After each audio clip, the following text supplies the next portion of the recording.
Et si, sans même vous en rendre compte, vous étiez sous emprise dans votre relation? Pour y répondre, je vais vous dévoiler 7 signes révélateurs qui peuvent vous faire réaliser ce que vous vivez réellement.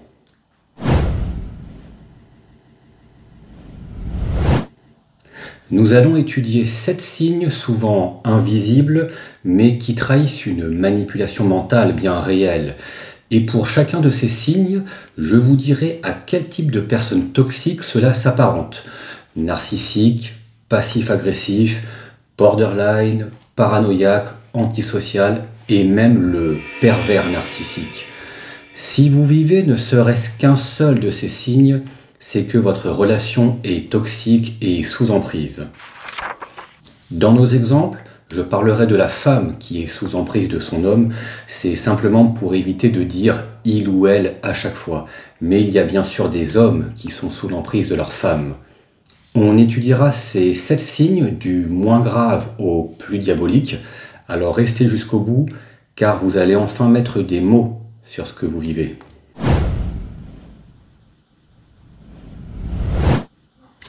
Alors on va frapper très fort dès le premier signe, car il s'agit d'une illusion mentale pour vous manipuler. C'est une pratique incontournable du pervers narcissique. C'est quand, dès le début de la relation, il vous rend heureuse. Vous ressentez les papillons qui résonnent très fort en vous, car lui, il est absolument parfait. Toutes vos amies aimeraient avoir un homme comme lui, car il se comporte comme tout ce dont vous aviez toujours rêvé. Attentionné, à votre écoute, il vous complimente, vous sort le grand jeu. Par exemple, il vous offre des fleurs, restaurant, sorties, il se montre disponible pour vous. Il dit qu'il n'a jamais vécu cela avec une femme, qu'avec vous, il se sent pour la première fois de sa vie amoureux comme jamais, et vous vous dites que c'est trop beau pour être vrai. Si vous vivez cela, c'est ce qu'on appelle le love bombing. Le terme a été utilisé pour la première fois en 1970 par des experts en psychologie pour identifier des techniques de recrutement de certaines sectes, notamment la secte Moon. Et bien justement, si vous vivez cela et que vous vous dites que c'est trop beau pour être vrai, sachez que votre intuition est prémonitoire. Alors, toutes les personnes qui sortent le grand jeu au début d'une relation ne sont pas forcément des pervers narcissiques, mais tous les pervers narcissiques vous manipulent par le love bombing. Donc si vous vivez cela, aussi beau que cela puisse paraître, méfiez-vous, car cela va créer en vous la dépendance affective vis-à-vis de lui. Et si vous reconnaissez un proche qui vit cela, partagez-lui ce conseil, car ce premier signe n'est qu'un mirage pour mieux installer la relation d'emprise. Maintenant, on va ouvrir la porte vers le cœur de l'emprise avec le deuxième signe qui est une véritable atteinte à votre liberté.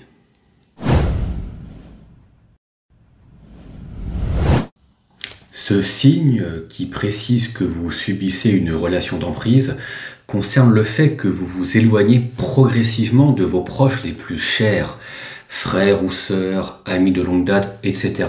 Et cela vous touche particulièrement si vous êtes dépendant affectif, car vous êtes prêt à tout sacrifier naturellement pour votre partenaire. Donc il ne lui suffira que peu d'efforts pour vous faire perdre vos amis et votre famille. Cela vous est-il arrivé? Il s'agit de l'isolement, une pratique connue une fois de plus du pervers narcissique, mais aussi du paranoïaque qui va vous entraîner à avoir la même vision que lui, c'est-à-dire que la terre entière est contre vous. Pour ce faire, il va subtilement vous faire comprendre que vos proches ne sont pas intéressants et pire, ne vous veulent pas du bien. Il va semer la zizanie en balançant quelques fausses rumeurs sur telle ou telle personne. Et comme vous êtes encore dans le début de la relation avec les illusions du love bombing, vous allez inconsciemment rendre crédibles les propos de votre partenaire. Vous allez donc l'écouter et surtout vous isoler de vos proches. Pourtant, je le dis souvent dans mes appels d'accompagnement et même à mon entourage, quelle que soit la personne que vous avez choisie pour être votre moitié, il n'y a rien qui lui donne le droit de vous isoler de vos amis et de votre famille. Ils étaient présents à vos côtés avant que vous ne le rencontriez? Alors ils le resteront, même si vous êtes en couple. Et retenez bien ceci, si vous vous séparez de votre partenaire toxique, vous aurez toujours vos proches avec vous.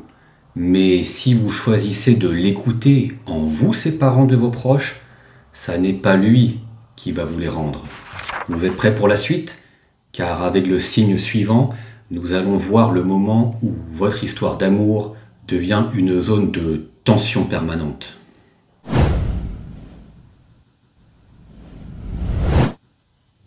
Après ces deux premiers signes diaboliques mélangeant conte de fées et isolement, le troisième nous rend encore plus dans les profondeurs de l'emprise, car l'anxiété et le malaise progressent en vous jusqu'à en perturber votre sommeil et avoir des conséquences sur votre santé. En gros, votre conjoint n'a plus du tout le même comportement idyllique des débuts de la relation. Pourtant, il continue de se montrer charmant aux yeux des autres, mais dès qu'il est seul avec vous, vous ne le reconnaissez plus. Il devient un monstre nerveux, colérique et maniaque. Il a complètement changé de visage. De plus, il se montre imprévisible, il va réagir de manière complètement disproportionnée à des choses futiles, mais c'est sur vous qu'il va se décharger. Par exemple, vous allez ranger correctement tel objet à tel endroit, car vous savez que si c'est pas fait, cela va le contrarier et il va vous assiéger de reproches. Aussi, vous n'osez plus exprimer votre avis, car s'il est contraire au sien, il va vous critiquer avec mépris. Vous appréhendez ses réactions, donc vous allez agir et faire des choses non plus par envie ou liberté, mais par peur de ses réactions. Progressivement, vous sacrifiez votre propre personne, puisque vous allez tout faire pour ne pas le contrarier. Mais le pire, c'est que ça n'en reste pas là, car il trouvera toujours quelque chose pour s'en prendre à vous, quels que soient vos efforts, et ne comptez pas sur lui pour vous remercier une seule fois non plus. Vous n'arrivez pas à mettre des mots sur ce que vous subissez? Il s'agit du climat de terreur. Si vous subissez cela, ou si vous reconnaissez un proche dans cette situation, partagez-lui ce signe. Ce n'est pas une relation amoureuse, c'est une relation de contrôle et de soumission psychologique. Quand ce comportement est inconscient, il peut venir du passif-agressif, parfois combiné à des troubles obsessionnels, comme le besoin excessif d'ordre et de contrôle. Mais quand c'est conscient et intentionnel, alors c'est typique du pervers narcissique qui agit délibérément pour vous dominer, vous faire souffrir et vous rabaisser. Ce climat de terreur mêlant crise de colère et volonté de domination est aussi typique de ce qu'on observe chez certains sociopathes.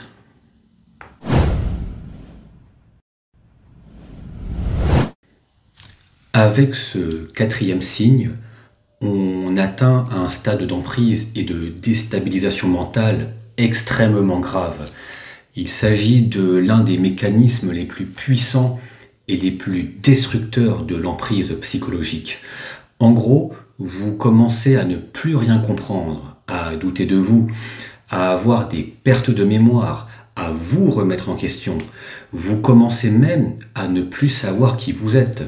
Vous êtes partagé entre d'un côté vous dire que son comportement n'est que de passage, donc le monstre d'aujourd'hui va redevenir le prince charmant qu'il était, et d'un autre côté, vous commencez à croire que c'est vous le problème, puisqu'il se décharge de toute responsabilité et dit que s'il se comporte mal, c'est de votre faute. Est-ce que vous avez subi ces pratiques? Si oui, il s'agit du gaslighting. C'est une arme de destruction massive cérébrale, car votre partenaire arrive à vous faire croire que, en réalité, c'est vous qui êtes folle et malade, mais à vos propres yeux. C'est utilisé consciemment par les pervers narcissiques, par les manipulateurs, calculateurs et les sociopathes. En quelques mots, l'origine du mot gaslighting vient d'une pièce de théâtre britannique de 1938 intitulé Gaslight, puis a été adopté en film en 1940 et 1944, où un mari manipule sa femme pour la faire passer pour folle, dans le but de s'approprier la fortune familiale. Pour cela, il baisse l'intensité des lampes à gaz dans la maison, mais quand elle s'en rend compte, il nie tout pour la faire douter de sa propre perception. Il la fait même croire qu'elle est kleptomane, c'est-à-dire l'envie irrésistible de voler n'importe quel objet. Et cette femme finit donc internée, convaincue qu'elle-même, elle est folle. Mais le film finit bien car un inspecteur croit en cette femme et lui propose son aide. Et ensemble, ils rétablissent la vérité et la réalité. C'est pour cela que je vous conseille de ne jamais vous isoler de vos proches les plus chers, car ils croient en vous là où vous ne croyez plus en vous-même. Et depuis, le gaslighting est cette pratique où l'on vous fait douter de votre réalité, de votre mémoire et de votre santé mentale, dans le but de vous contrôler.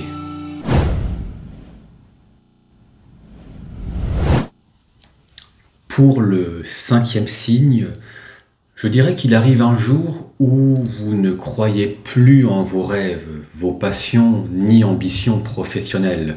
Non pas parce que vous avez changé, mais parce que quelqu'un a éteint la lumière.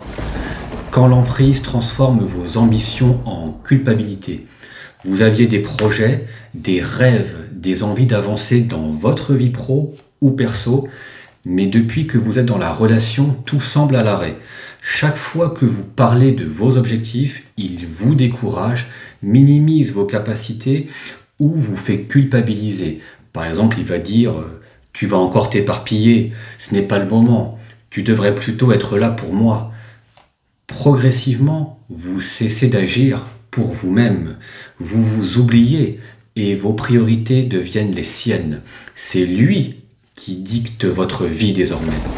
L'emprise est fatale car même sans que vous vous en rendiez compte, vous n'avez plus envie de rien, ce qui peut aboutir à des troubles de sommeil, de la dépression et des ruminations mentales. Vous avez vécu ces situations ? Il s'agit de vous faire renoncer à vos ambitions et vos rêves. Cette technique est utilisée chez les pessimistes, même si ça n'est pas le but de vous détruire. Les pervers narcissiques et manipulateurs l'utilisent consciemment par contre. Les paranoïaques peuvent aussi s'en servir car vos ambitions sont des menaces pour votre relation avec. Il reste 2 signes à étudier. Ne les négligez surtout pas non plus, car s'ils sont à ce niveau-là, ça n'est vraiment pas pour rien dans mon classement.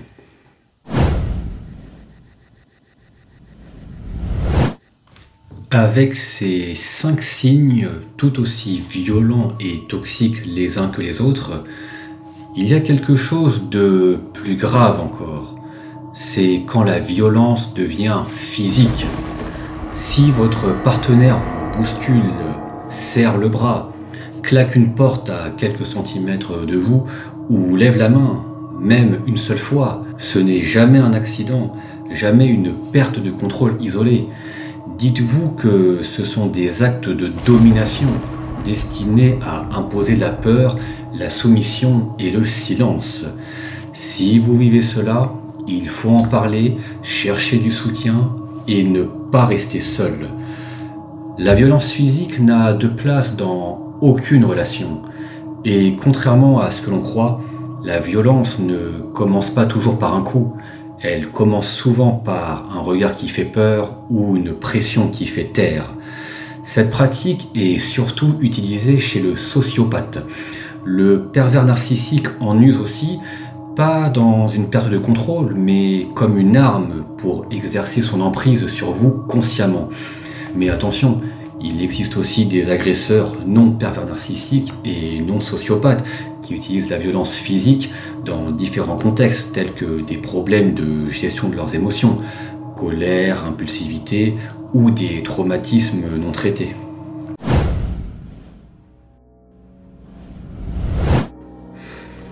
Le dernier signe est d'une gravité inatteignable.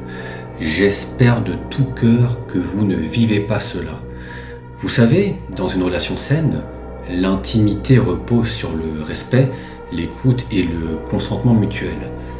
Mais dans une relation d'emprise, il arrive que vous acceptiez des rapports ou certaines pratiques, non pas parce que vous en avez envie, mais simplement pour éviter un conflit, une crise de colère, des reproches ou du chantage affectif. Vous vous sentez donc obligé, manipulé ou émotionnellement coincé. Alors vous vous taisez. Et au fond, vous ressentez une forme de malaise, voire de dégoût de vous-même, alors que justement, ça n'est pas vous le problème. Ce que vous vivez, ça n'est pas de l'amour. C'est sans doute le pire signe de la relation d'emprise. Vous faire croire que vous devez vous plier à tout, même dans votre intimité. Vous voyez où je veux en venir ? Il s'agit de la soumission durant l'acte sexuel. On retrouve ça chez les pervers narcissiques, les manipulateurs classiques et la personnalité sociopathe.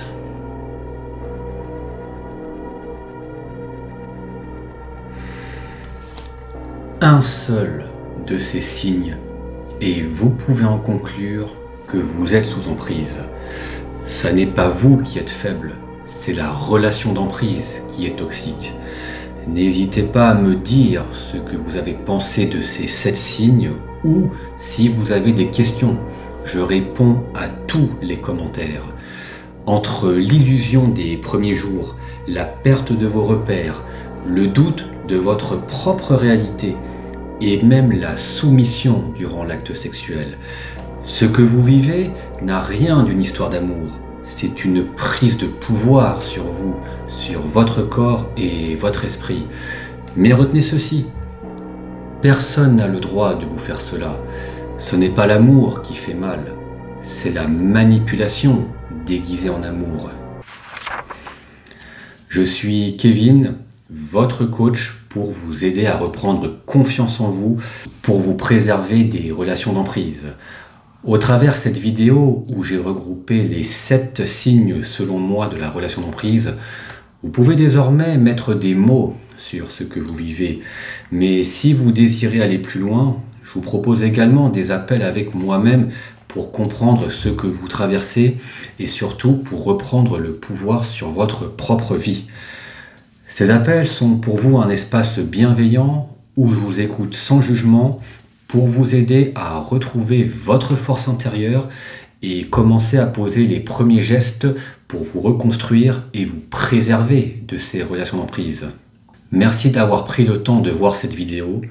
Prenez soin de vous et on se retrouve la semaine prochaine pour une nouvelle vidéo. À bientôt.